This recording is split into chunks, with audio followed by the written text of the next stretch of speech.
Another plum blessings tribe one for our daily verse. We are now at Exodus chapter 34 in verse 10 up to verse 16. The Lord said, I promise to perform miracles for you that have never been seen anywhere on earth.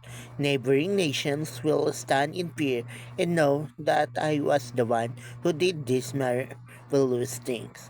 I will force out the Amorites, the Canaanites, the Hittites, the Perizzites, the Hivites, and the Jebusites. But you must do what I command you today. Don't make treaties with any of those people.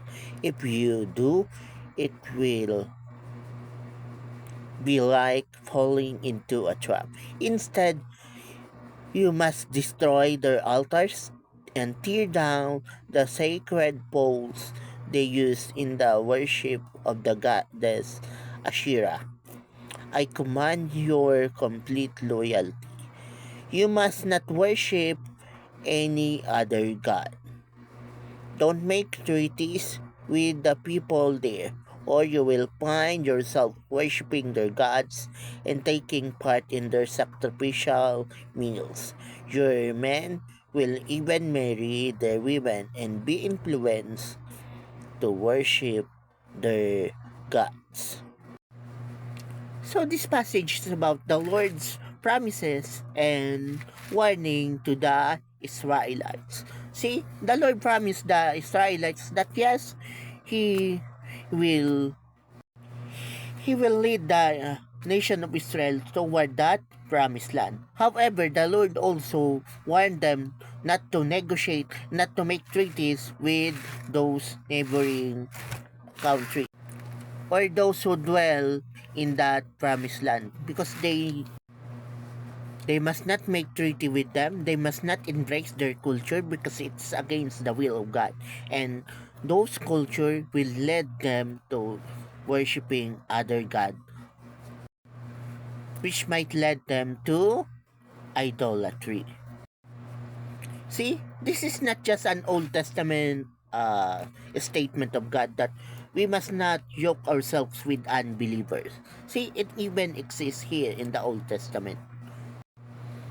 The Israelites must not make treaties or marry their neighboring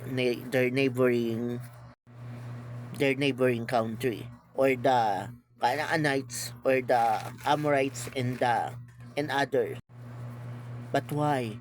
Because they they might be led astray in serving other god other than the Lord. See, the Lord already foretold them what might happen to them. See, it is a warning here also in the Old Testament. And in the New Testament, it is also a warning. Thou must not yoke yourself with unbelievers. Okay? So we as a Christian, we as a believer of Christ, when we as a disciples of Christ, the Lord is telling you, you must not yoke yourself with unbelievers, but rather obey His mandates. After all, God also have a promise for us. In Proverbs chapter 19 verse 14, it says here, house and riches are the inheritance of fathers, and a prudent wife is from the Lord. See, it is from the Lord. A prudent wife or a prudent husband is from the Lord. There's no need for us to look for them on the unbelievers. After all, our God is a sensitive God. When the time is right, He will provide. He will provide for you the husband or the wife that you need. But it but also the Lord also give us the warning. Thou must not joke with unbelievers because He is capable of providing for your future. Your future husband, your future wife must be directly from the Lord. Meaning a disciple of Christ, a Christian, and a believer of Christ. Just like you. See? Just obey God and He will provide. He will lead you, He will guide you for your future. Maybe if you are watching this video and you are still single, know for sure that as long as you obey God, He will provide for your future partner. They too need to know that God is the one who provide. Okay? Okay. Mm-hmm. You're right.